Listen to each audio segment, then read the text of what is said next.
Hello and welcome to Secrets of Organ Playing podcast. This is a show dedicated to helping you become a better organist. We're your hosts, Vidas And Aušra Motuzaitė Pinkevičienė. We have over 25 years of experience of playing the organ. And we've been teaching thousands of organists online from 89 countries since 2011.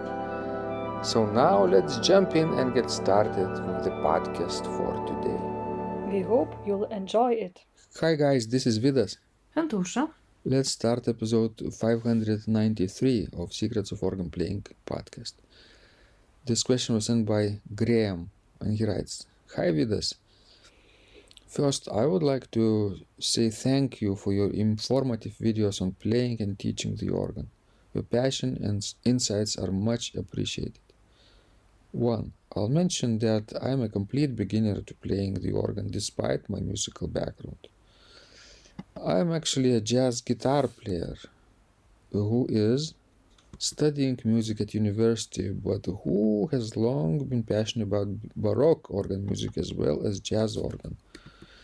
And I decided to start learning recently. Although it isn't serious right now, but I practice a lot, I would love to be able to one day play some of North German music such as Bach and Buxtehude and develop a good pedal technique. For now, I only have access to an electric organ. I have a spinet with 13 pedals, but I will try to get a Hammond with 25 pedals for practice. So in short, I would say my dream would be to become fluent in some North German repertoire and maybe the opportunity to one day actually play it on a real pipe organ, haha. 2. First limitation is my current instrument. Since I can't really practice a proper 2-foot pedal technique on my 13-note spinet, there doesn't seem to be too much that I can play from the German repertoire. If you have any recommendations on beginner organ music with easy pedal parts, that is real Baroque music, that would be very helpful. My current technique on the manuals is limited. Since I don't have an organ teacher, it's hard to know if I'm using the correct fingering techniques on the manuals. I know I should use finger substitutions, but it's hard to know exactly how when reading it from a book. There is way more about piano technique online than about organ, it seems. So it can be hard to find someone demonstrating the exact techniques. Last would be an effective practice plan in a clear place to start. A plan that would help a beginner start to learn how to really play the instrument. Since I'm already a musician who must play and improvise all the time, it can be frustrating when switching to a new instrument, yet very exciting. Thanks again for the great lessons. Keep it up. Best regards, Graham. Wow, this is a long message and I'm already tired after reading it. Yes, it's a long message, very informative. First of all, what struck me is, that if Graham really wants to play Bach and North German repertoire, what is specific about this kind of repertoire that it all requires quite well-developed pedal technique and, to have a normal pedal board. Because, as you know, all these North German instruments had these well-developed huge pedal towers. Mm-hmm. And if he doesn't have a pedals, for right now, I would suggest he would look more to the Southern German repertoire, Austrian repertoire. And he could try composers such as Pachelbel, who made a big influence to J.S. Bach. Or he could look at the Georg Muffat and his toccatas, because we require very few pedal. This is Italian influence. Yes. And I never think that, sort of struck me a little bit, but that he talked about finger substitutions.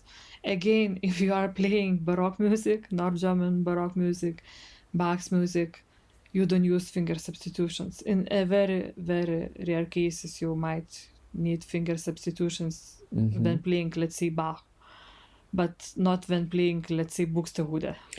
The texture has to be really, really thick to justify the need of finger substitution. Yes, and in general, you need to play that articulate legato, or basically you need to detach every note. And for doing that, you don't need finger substitutions. Yeah, if you have two voices in each hand, you don't need finger substitution. You can do it with early music fingering, early keyboard fingering, and playing detached note with articulate legato. Because you use finger substitutions usually and pedal substitutions as well when you are playing romantic music, where you have to know to play smooth legato. That's where it comes handy, but not in Baroque music. Well, sometimes people get confused if they see a score edited, let's say, in 20th century. At the beginning, especially, or at the end of 19th. Or even in the middle of the Yes. 20th century, some editors still did this. And they get the score, they love the piece, and they start to follow the directions. Legato here, legato there, So to achieve legato, you need to use finger substitutions. But what they don't realize that those legato signs are editorial markings, not original markings. And just general thing to keep in mind, if the music is composed before 19th century, we generally play it with articulate legato. And we can apply early music fingerings this way. Most of the time, but not always. Sometimes we use thumb on the sharp keys. Well, in Bach I do that quite often because it's complicated. It's a complex music. But not finger substitutions. They are, more modern, like 19th century developments. Same for pedal technique. If you need to play legato, then you need to use heels. But not in early music, not in music composed before 19th century. Well, and if Graham is looking, at the sort of suitable source that he could trust and that I trust myself, I would suggest him, to look at the Richie Stauffer's organ technique book. Yes, you can go to our website, and there is a link right on the front page of organduo.lt with the cover of that book.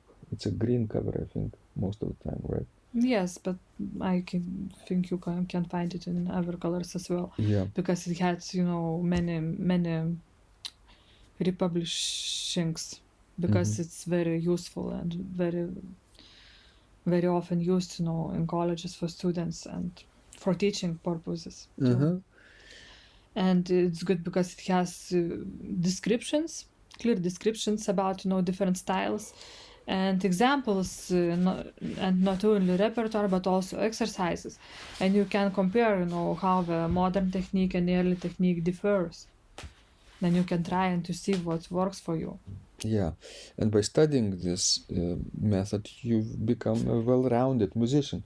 You learn new techniques and early techniques as well. You learn to play with toes only in the early pedalings. But you learn to do all kinds of modern tricks with heels. Yes. In the later music. In the later music, yes.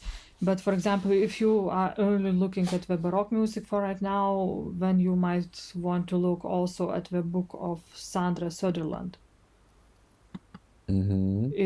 She talks basically about early music technique, and she also includes, the musical examples. Yeah, Sandra Söderlund, very useful example. I think we will link.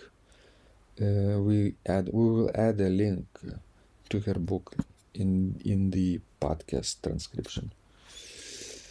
so people can click and check it out. Okay, and remember that sometimes we do play legato in Baroque music, right? But these are very rare cases, Rare cases. and we have to be marked in By the composer. by the composer, yes.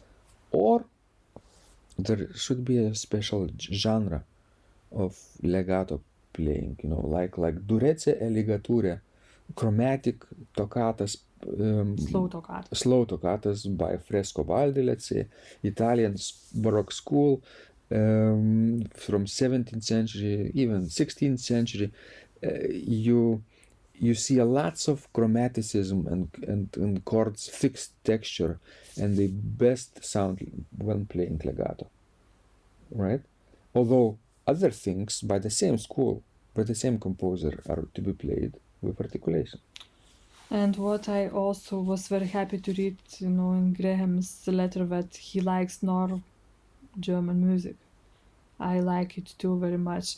And because he is a jazz musician, I can see why he likes it, because it has that free improvisatory nature as well as in jazz. So actually, although these two genres are separated by a few centuries, we still have some features in common. Yes, the great jazz improvisation tradition is still alive, and people are creating in real time. Whereas in the Baroque times, it was very customary to play on the spot, spontaneous organ music, with pedals, without pedals, So, if Graham in the future will develop his organ technique, he might become, excellent improviser on the organ in a different style. Yes, just have to study them old models. Sure. Thank you, guys. This was Vidas. And Usha, And remember, when you practice, miracles happen. this podcast is supported by Total Organist, the most comprehensive organ training program online. It has hundreds of courses, coaching, and practice materials for every area of organ playing. Thousands of instructional videos and PDFs. You will not find more value anywhere else online. Total Organist helps you to master any piece, perfect your technique, develop your sight reading skills, and improvise or compose your own music, and much, much more. Sign up and begin your training today at organduo.lt and click on Total Organist. And of course, you will get the first month free too. You can cancel anytime. If you like our organ music, you can also support us on Patreon and get free CDs. Find out more at patreon.com/secrets of organ playing.